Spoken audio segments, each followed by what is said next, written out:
What drives you then? Well, when I went into coaching 25 and a half years ago, I wanted to change what was called personal development then into true financial coaching stroke mentoring. And I didn't know what I would have to do it, but whatever I've done in my life, I always want to lead, I want to be first. So after about 4 or 5 years, I discovered that even though I'm a good motivational speaker, that's not what I want to do. I want to teach how to create generational wealth, okay?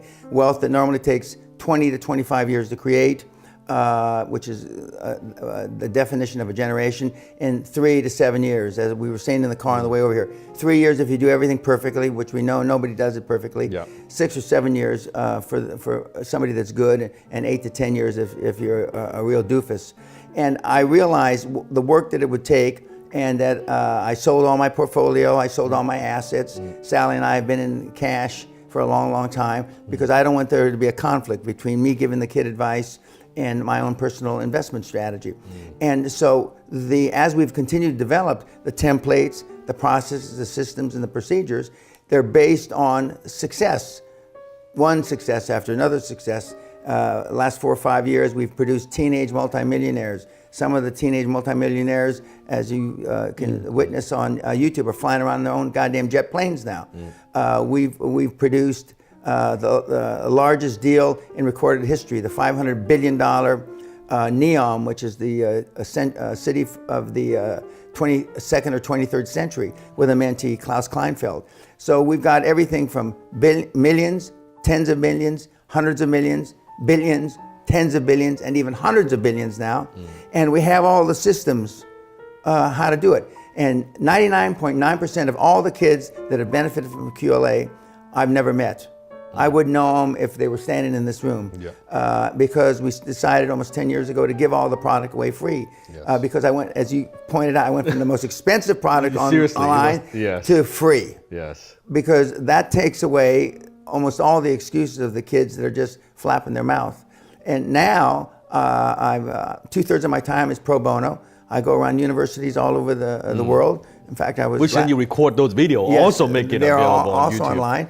And I was at University of Toronto, a leading university last year. And I was at the Naval Academy just a few weeks ago, United States Naval Academy, because I realized the way to really influence the future is influence the kids. Now, unfortunately, my message is too strong for little grammar school kids. It's too strong for junior high school kids. And so I've talked at a couple high schools, but it's probably too strong for high school kids because of the graphicness of my examples.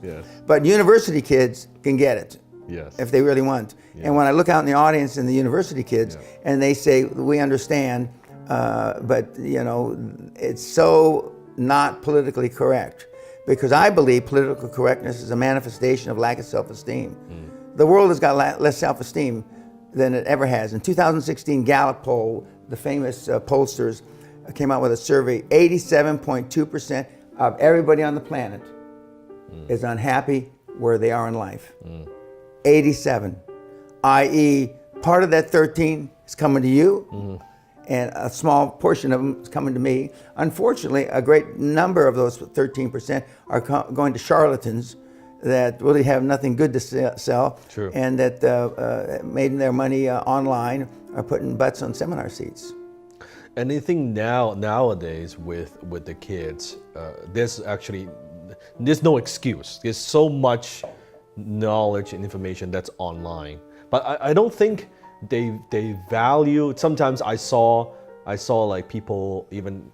Actually, that's a question I want to ask us about, like dealing with haters and online and keyboard warriors. I mean, I get a lot, but you get a lot more than I do because how controversial you are. And I don't think people appreciate, because back then, when I met you, you were way more private. I think you were not doing as much training. I think back then it was just 1 year, maybe once a year. Once or twice a year. Once a year, twice a year, right? And it was a small group, like 4 or 5. When I went, it was like 5 guys, I remember. Yeah, 5, 6, yeah. 5, 6 guys. And you were very private. You were just doing it out of like passion, right? Truly it's out of passion. Like people think about, back then, I think, how much is QLA now? 20 grand. 20 grand. Back then, I think it was it 10? 10 pounds, 10,000, 10K? No. Back then it was probably 6,000. 6,000, something like that, Yeah. right? It was still a lot of money. It was like all the money I had, but I'm glad I made the decision. So I don't think kids now, they appreciate of having someone like yourself as being able to access your knowledge.